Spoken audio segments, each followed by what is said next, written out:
cybersecurity. We have state-of-the-art labs in COMSATS related to electrical power engineering. We have power system analysis lab, or distribution lab, power protection lab, and we have dedicated set of computers and softwares for power specialization, in which we can design different kind of electrical power systems.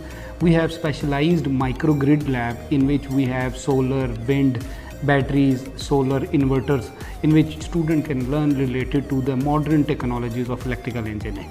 In electronics stream, the students are given opportunities to take specialized electronics courses like industrial electronics, like power electronics, like DSD, digital system design, VLSI design, real-time embedded system, and many more. The Electrical and Computer Engineering Department at COMSATS University Lahore campus is one of the oldest departments. PhD faculty in the department is specialized in various areas of electrical engineering.